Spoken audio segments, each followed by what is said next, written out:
Welcome back, everyone, to another one of Rome's Things.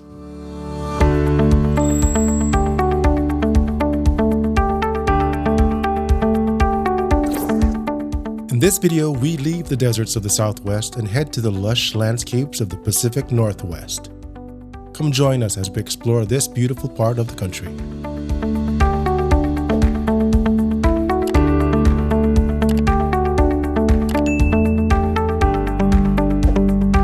Between the states of Washington and Oregon flows the mighty Columbia River.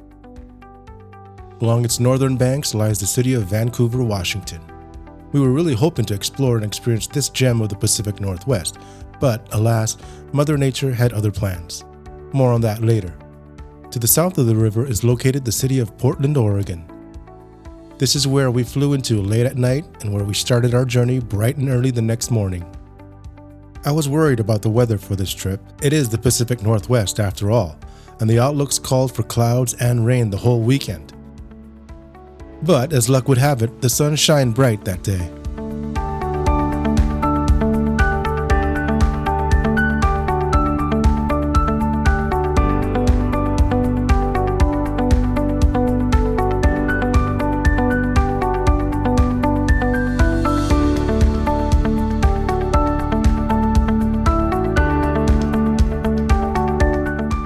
We headed west out of the city on Highway 26.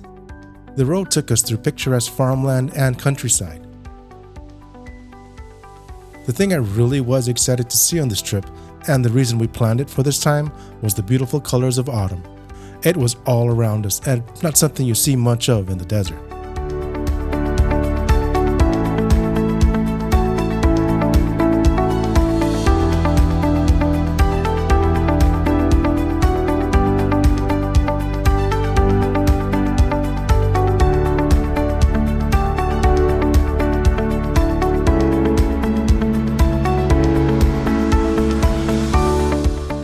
As the highway wound through emerald and amber forests, we began catching glimpses of the Pacific Ocean and the renowned Oregon coast. We were getting close to our first destination.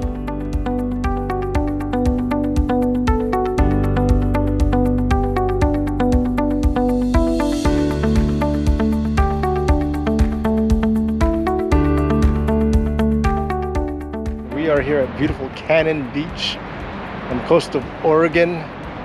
About an hour drive west of Portland. As you can see, the weather cleared up nicely, the sun's out. We'll make our way towards that big old rock behind us, Haystack Rock. Come with us. Listed as one of the world's 100 most beautiful places by National Geographic in 2013, the beach is most famous for Haystack Rock, a 240-foot sea stack that juts out from the coast.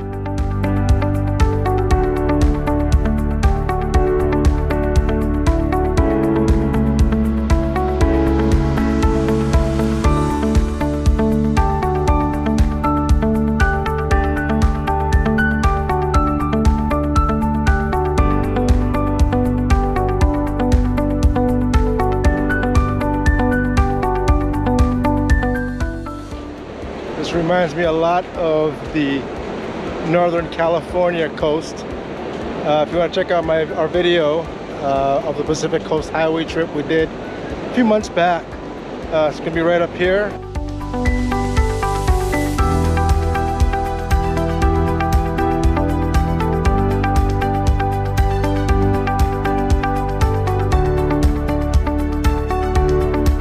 The area is also known as one of the last stops of the Lewis and Clark expedition of 1805, but it is more recently that the beach has gained fame in American pop culture. Probably best known for several scenes in the cult classic The Goonies, the beach has also made appearances in the movies Point Break and Twilight. Alright, that's it for Cannon Beach and Haystack Rock. We're on our way north from here, heading to the town of Astoria. We're going to grab lunch out there. So, speaking of the Goonies, we were heading now to a town just north of here that was a central location for the movie.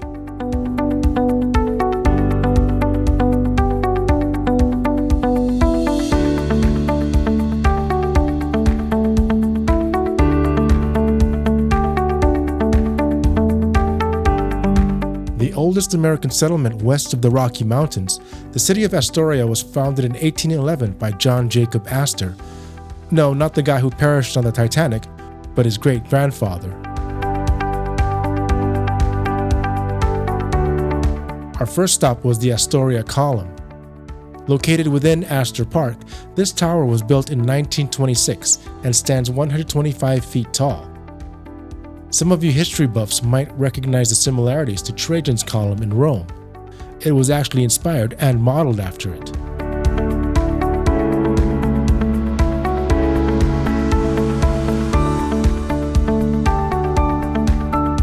Inside, there are 164 spiral steps that take you to the top and an observation deck. Up here offers one of the best views of the Pacific Northwest. The bridge right below is the Astoria Megler Bridge and is the longest continuous truss bridge in North America. On very clear days, you can see for miles in every direction. To the north across the river lies Washington, and in the distance, if you look hard enough, you can see its two most famous peaks, Mount Rainier and Mount St. Helens. This day was pretty clear and we were able to see both. There's also a little gift shop below with some souvenirs, and you can buy a little wooden plane that you can throw off from the top of the tower. And they really want you to know that there is no drone use here.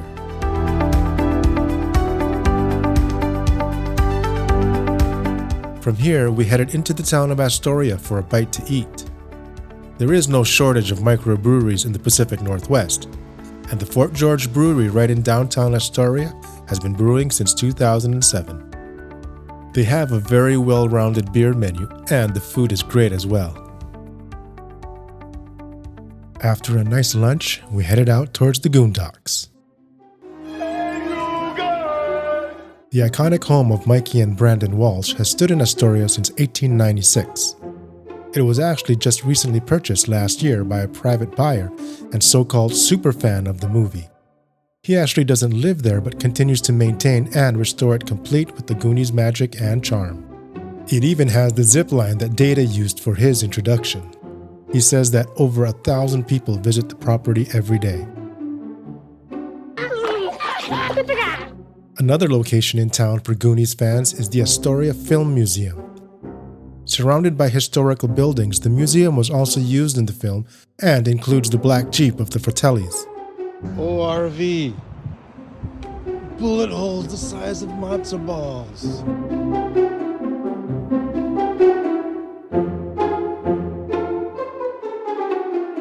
Inside, there are a lot of memorabilia from the film and other films shot in Astoria.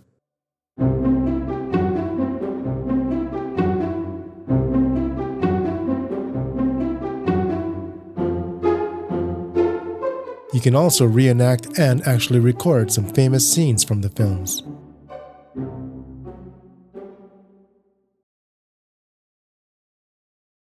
I was hoping we'd have enough time to cross over into Washington on the Astoria Megler Bridge, and maybe even take the drive out to Cape Disappointment. But it was getting late, and we had to find a charging station for our Turo. Maybe an EV wasn't such a good idea. It was late and dark and started raining by the time we got back to Portland, and we were exhausted. After a quick bite at the corner ramen shop, we called it a night. Hopefully the rain would stop for the next day. There was no rain the next morning, but you could tell it was coming.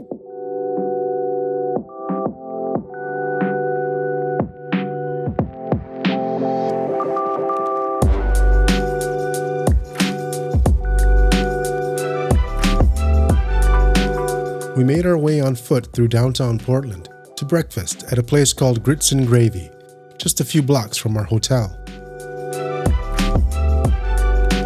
The place was a welcome spot for a cold and gray morning. Inside, the place was warm and lively with great music and atmosphere. The food was pretty darn good too. From there, we headed to a Portland landmark, POWELL'S City of Books. Located in the Pearl District, this bookstore covers over 68,000 square feet of floor space and is considered the largest bookstore in the world. There are over 3,500 sections grouped into 9 color-coded rooms. It is so big you could easily get lost.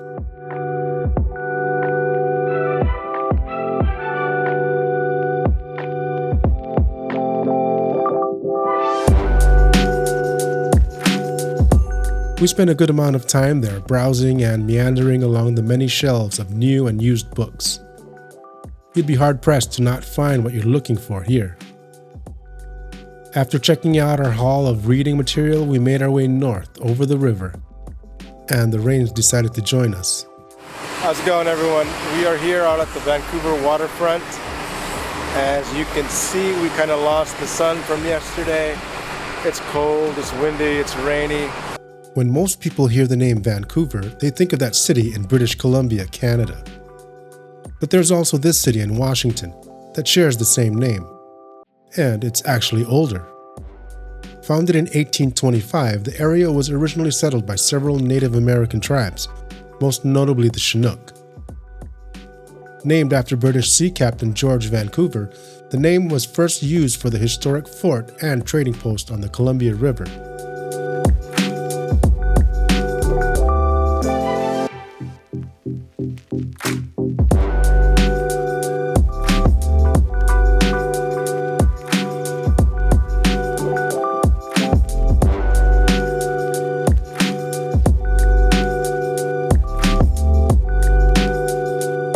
After a walk along the city's riverfront, the rain started coming down hard. We made our way east along the river to a small town called Camas. Here, the rain cleared long enough for us to enjoy a walk through its quaint downtown area.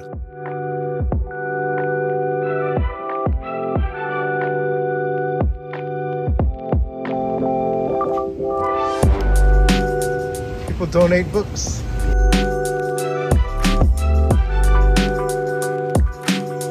Remember how I talked about autumn colors and falling leaves? It was on full display here.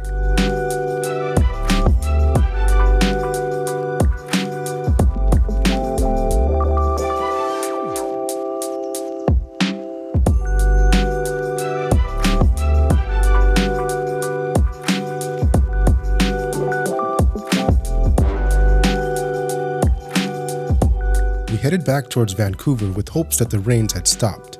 It didn't. We ended up just driving around the area of Fort Vancouver. No one really wanted to get out of the car.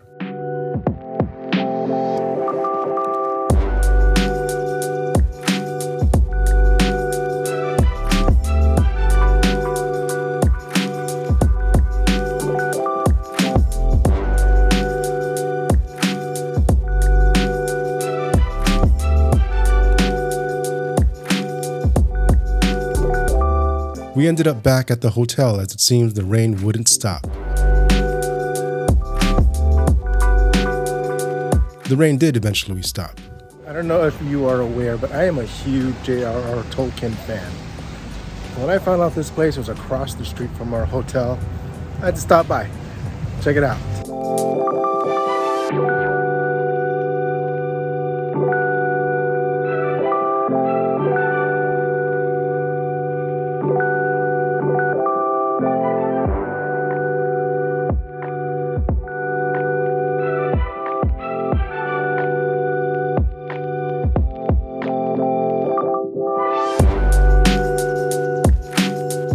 I am walking on out to the Portland waterfront or riverfront.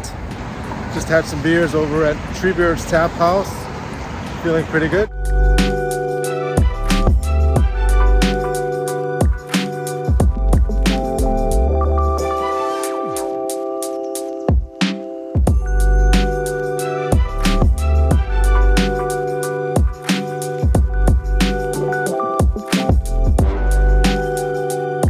Right now I'm just taking a walk down the riverfront of Portland. Come join me, we'll take a walk.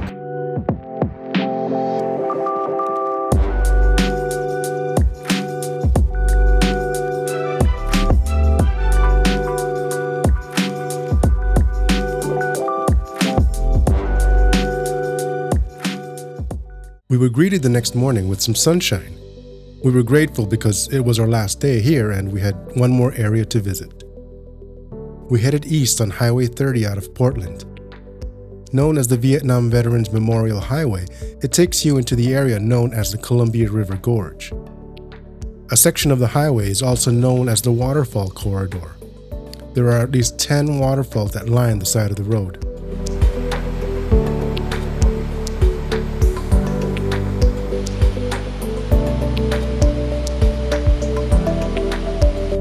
In addition to the waterfalls, I highly recommend driving the historic Columbia River Highway. This scenic byway winds its way along the highway and river below.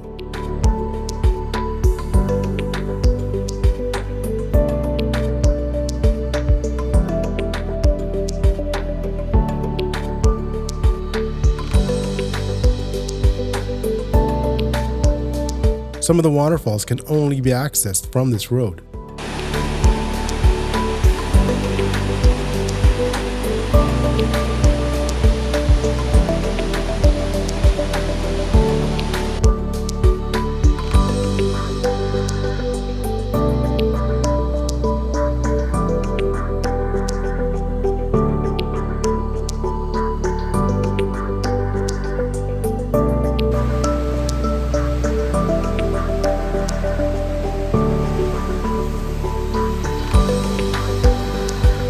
Be sure to follow the road all the way to the Vista House at Crown Point for some spectacular views of the gorge.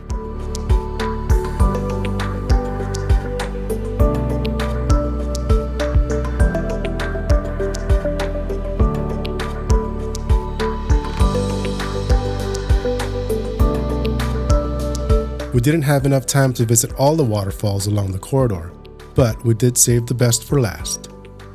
Multnomah Falls is the crown jewel of the Waterfall Corridor. One of the most visited and photographed sites in the Pacific Northwest, this 620-foot, two-tier waterfall is the tallest in the state. Above the lower falls spans the Benson Bridge. Built in 1914, it's listed on the National Register of Historic Places. At the base of the falls is Multnomah Falls Lodge. We decided to have lunch there and ended up with a view of the falls. A perfect ending to our Pacific Northwest adventure. Thanks everyone for joining us on this adventure through a bit of the Pacific Northwest. We're hoping to visit the area more often, perhaps someday even permanently. We'll see. I hope you enjoyed this video, and if you did, please don't forget to hit the like, subscribe, and notifications buttons. We just recently hit a milestone of 500 subscribers. I couldn't have done it without you. Thank you for supporting and watching my channel. Let's keep it going. And finally, I would like to wish everyone a happy and safe holidays and the best for the new year. Thanks for watching.